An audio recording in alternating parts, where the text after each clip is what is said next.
Espectrometria de absorção molecular UV visível, conhecendo mais sobre a técnica analítica. O presente trabalho foi destinado à matéria de Química Analítica e o nosso grupo é composto por Sara Reis, Valdineia Souza, Cristiane da Silva e Gabriele Oliveira. Relacionado ao tema de espectrometria de absorção molecular UV visível, você vai aprender nesse vídeo sobre aspectos históricos, fundamentos teóricos, instrumentação, vantagens e desvantagens e aplicações da técnica na área de farmácia. Mas o que é a espectroscopia? A espectroscopia é considerada a ciência que aborda todas as técnicas analíticas que utilizam da luz para poder estar medindo as concentrações das soluções através da interação da luz com a matéria. Já a espectroscopia de UV visível é a técnica que é baseada em medidas de absorção da radiação eletromagnética nas regiões visível e ultravioleta do espectro. Aspectos históricos da espectrofotometria de absorção molecular UV visível. Compreende-se desde a antiguidade que a luz do Sol pode ser dissecada nas cores que vemos no arco-íris. Em 1665, Isaac Newton, que tinha apenas alguns prismas, lentes e luz solar, fazendo um pequeno furo em uma cortina, obteve um feixe estreito de luz que fez incidir sobre o prisma. A luz, depois de passar pelo prisma, projetava sobre a parede oposta uma mancha alongada com as cores distribuídas do vermelho ao violeta. Logo, Newton chegou à ideia de que a luz branca do Sol é composta de luzes de todas as cores visíveis, e o que o prisma faz é simplesmente separar esses componentes. Por exemplo, a violeta é a cor mais desviada e a vermelha a menos desviada. E as outras têm desvios intermediários. Para testar essa ideia, fez a luz espelhada pelo prisma incidir sobre outro prisma, colocando na posição invertida. O segundo prisma juntou de novo as luzes componentes e a luz branca ressurgiu no outro lado. Para ter certeza da sua interpretação, Newton resolveu fazer uma experiência. Incidiu a luz dispersada sobre um cartão com um pequeno furo, ajustando a posição do furo, deixou passar só um componente, a luz vermelha, por exemplo. Fez esse feixe incidir sobre o segundo prisma e não observou nenhuma decomposição a mais. O feixe se desviava, mas continuava da mesma cor. Com essas e outras observações, Newton demonstrou que a luz branca do Sol é uma mistura de luzes com as cores visíveis. Cada cor sofre um desvio diferente pelo prisma. Tecnicamente, dizemos que a luz violeta é mais refringente que a vermelha, pois se desvia mais, ou em outros termos, o índice de refração do componente violeta é maior que o índice de refração do componente vermelho. Durante toda a sua vida, Newton acreditou que a luz era feita de partículas emitidas pelo corpo luminoso. Burger foi um cientista francês considerado um dos fundadores da fotometria, campo da ótica dedicado a estudar propriedades da luz. Propôs um método para obter, por extrapolação, o valor da constante solar fora da atmosfera, com base no valor obtido no solo. Esteve no Peru para medir o grau do meridiano no Equador. As visões dele na intensidade da luz despertaram os fundamentos da fotometria.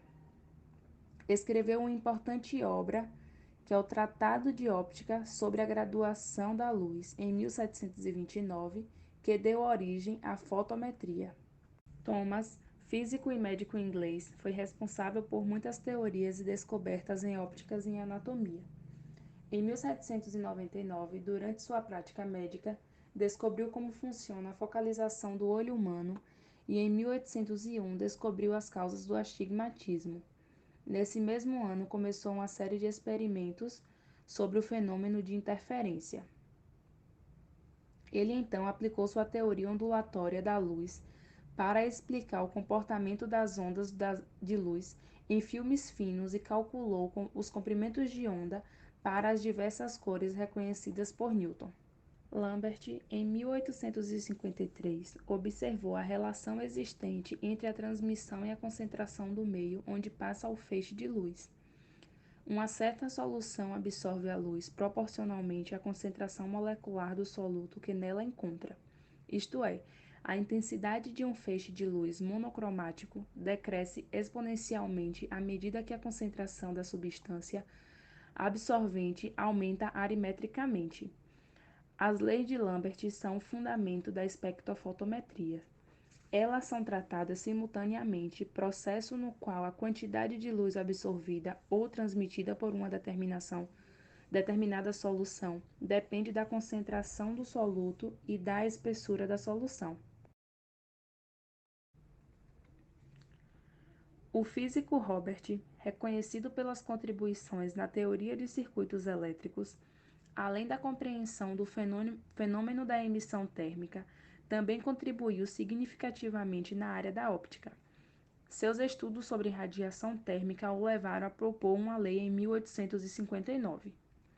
Ele então era colaborador e sugeriu que as cores seriam mais bem distinguidas se fossem passadas por um prisma. Ao colocar o prisma na frente de um conjunto de lentes, puderam identificar os elementos químicos a partir das linhas observadas, mostrando então em 1859 que os elementos possuíam linhas características. As linhas observadas eram brilhantes. Fundamentos teóricos. A luz, de uma maneira geral, é bem mais descrita como sendo uma radiação eletromagnética, em virtude de sua natureza dualística, ou seja, ela existe e tem um comportamento de campos elétricos e magnéticos oscilantes, como a figura nos representa. A técnica espectroscópica é baseada no aumento de energia em função do aumento da frequência da radiação indicada. Quando uma espécie química absorve a energia na forma de fótons, seus elétrons ficam excitados e ocorre uma transição de um orbital de mais baixa energia para outro de maior energia. Me chamo Valdineia, vou falar das vantagens e desvantagens da espectrometria de absorção molecular UV visível. As vantagens são ampla aplicação em sistemas orgânicos e inorgânicos, grande disponibilidade instrumental e acessível a vários laboratórios, boa exatidão, facilidade na obtenção, tratamento e armazenamento dos dados, grande ferramenta que se acoplam à cromatografia. As desvantagens são: devido à pobreza de informações, espectros de absorção UV visível tem uso limitado na identificação de substâncias, escolha do solvente crítico no UV, indicativo de grupos funcionais, proteína, DNA, substâncias aromáticas e carbônio, e etc. Para um melhor entendimento da técnica, eu vou explicar como é que funciona a técnica através dessa ilustração. A maioria dos espectrofotômetros, eles possuem alguns componentes comuns, né? Como a gente pode ver na ilustração, o início do procedimento se inicia com a luz, que habitualmente, né, ela é fornecida por uma lâmpada. Essa luz ela é fracionada pelo prisma ou rede de difração, que a gente chama também de monocromador, nos comprimentos de onda que a compõem, que também são chamados de luzes monocromáticas. O comprimento de onda selecionado ele é dirigido para a solução contida em um recipiente transparente, que é chamado de cubeta. Eu gosto muito de enfatizar a questão da cubeta, que quando a gente vê na prática, ela tem duas partes que são foscas e duas partes que são translúcidas.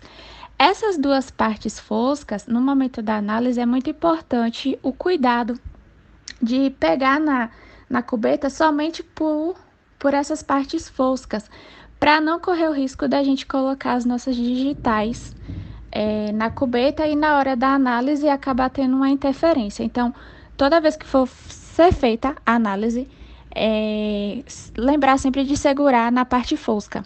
E quando coloca no aparelho, o que fica em direção à luz é justamente a parte translúcida, que é onde vai passar, né, a emissão da luz. Quando essa luz ela passa pela cubeta, parte da luz ela é absorvida e parte é transmitida.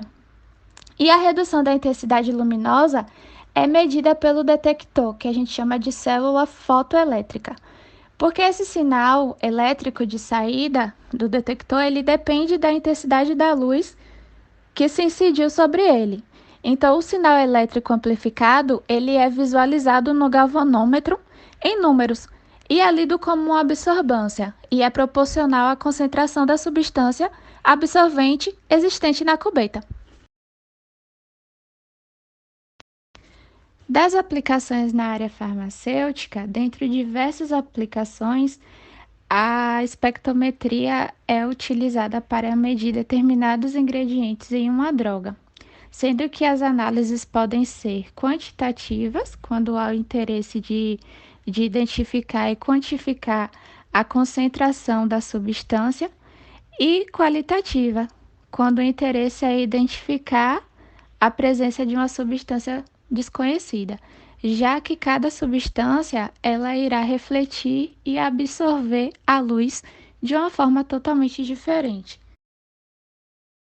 Vamos ver a seguir alguns outros exemplos de aplicações da técnica na área farmacêutica. Como mencionado em um dos slides anteriores, a técnica ela pode ser utilizada para poder determinar a concentração de uma substância em uma droga, né?